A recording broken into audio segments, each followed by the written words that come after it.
ज्ञान की बात हो, योग्यता की या फिर बेहतर इंसान होने की, इन सभी मामलों में शिक्षक हमारे जीवन में बेहद महत्वपूर्ण भूमिका निभाते हैं।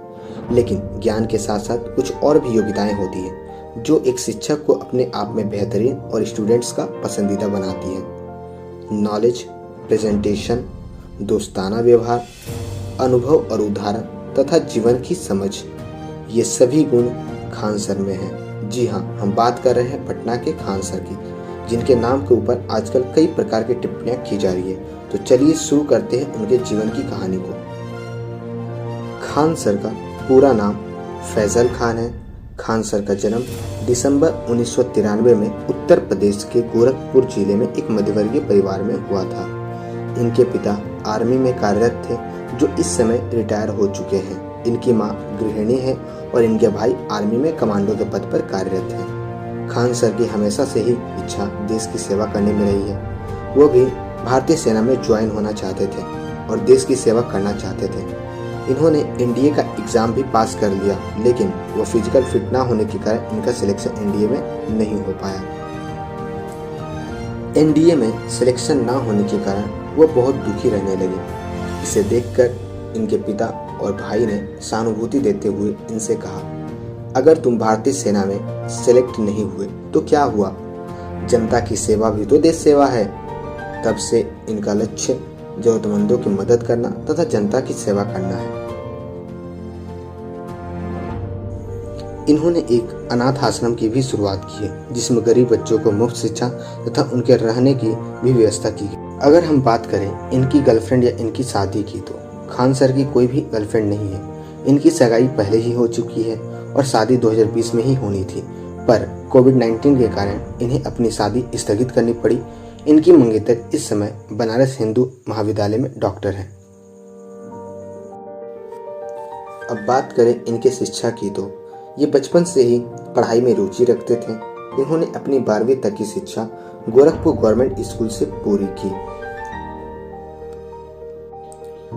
जब ये 9th में थे तो इन्होंने अलीगढ़ मुस्लिम यूनिवर्सिटी की स्कूल की एंट्रेंस एग्जाम की तैयारी की। जब वे 10th में थे तो इन्होंने पॉलिटेक्निक की तैयारी की, लेकिन जब वे 12th में थे तो इन्होंने AIEEE की तैयारी की। लेकिन जिस दिन AIEEE का एग्ज़ाम था, उस दिन वह सुबह जल्दी नहीं उठ पाए, क्योंकि उन्होंने रात भर पढ़ाई की थी, जिसके कारण वो सुबह नहीं उठ पाए। इन्होंने अपना ग्रेजुएशन इलाहाबाद यूनिवर्सिटी से BSc इन फिजिक्स ऑनर्स में किया था। जब ये ग्रेजुएशन में थे तो स्टूडेंट यूनियन के सदस्य थे और स्टूडेंट के हक के लिए वह 3 बार जेल भी जा चुके हैं। इन्होंने अपना ग्रेजुएशन कंप्लीट करने के बाद PhD भी किया और साथ ही वह मानचित्र विशेषज्ञ भी हैं। जब वह छोटे थे तो वह अक्सर अपने ननिहाल बिहार जाया करते थे और वहाँ के लोगों से बिहार के महापुरुषों जैसे महान सम्राट चंद्रगुप्त, चाणक्य तथा महान गणितज्ञ आर्यभट्ट के बारे में सुना तथा वहाँ के ऐतिहासिक महत्व के बारे में जाना करते थे। जब वह बड़े हुए तो उन्हें ज्ञात हुआ कि राजनीतिक विरोधियों के कारण लोग अच्छे से शिक्षा तक प्राप्त नहीं कर पा रहे हैं और बंधुआ मजदूरी कर रहे हैं। तब उन्होंने लक्ष्य बनाया कि मैं बिहार में सस्ती और अच्छी एजुकेशन दूंगा, जिससे लोग आसानी से पढ़ सके और आगे बढ़ सके। उनका मानना था कि शिक्षा वो शेरनी का दूध है, जो इसे पिएगा वो शेर की तरह दहाड़ेगा। इसलिए हमें अपने बच्चों को शिक्षित अवश्य करना चाहिए, चाहे इसके लिए हमें कितनी भी कष्ट क्यों ना करनी पड़े।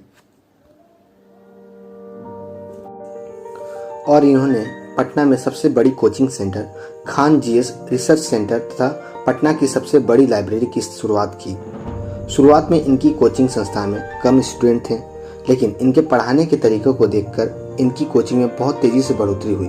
ये एक बार में 2000 बच्चों को एक साथ पढ़ाते हैं और जगह की कमी होने के कारण कुछ बच्चे खड़े होकर भी इनका क्लास करते हैं। जब खान सर ने देखा कि बच्चे पढ़ने के लिए कितना परिश्रम कर रहे हैं, तब उन्होंने स्टूडेंट की सहजता के बारे में सोचते हुए खान सर ऑफिशियल ऐप पर ऑनलाइन लाइव क्लासेस की शुरुआत की, जिससे अन्य राज्यों के बच्चे भी जुड़ सके। खान सर ने अपने कोचिंग की फ़ी ना के बराबर रखी, जिससे ज़्यादा से ज़्यादा बच्चे उनके साथ जुड़ सकें। ये अपने कोचिंग में हर त्योहारों को धूमधाम से मनाते हैं, चाहे वो किसी भी जाति या धर्म का हो। जैसा कि कबीर ने भी कहा है, जात ना पूछो साधु की, पूछ लीजिए ज्ञान, मोल करो तलवार का, पड़ा रहने दो म्यान।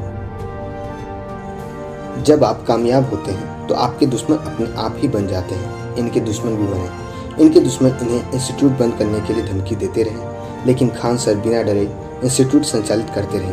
पर 11 मई 2019 सुबह 9 बजे खान सर के इंस्टीट्यूट पर बम से हमला किया गया तथा वहां के स्टूडेंट तथा संचालकों को लाठियों से पीटा गया।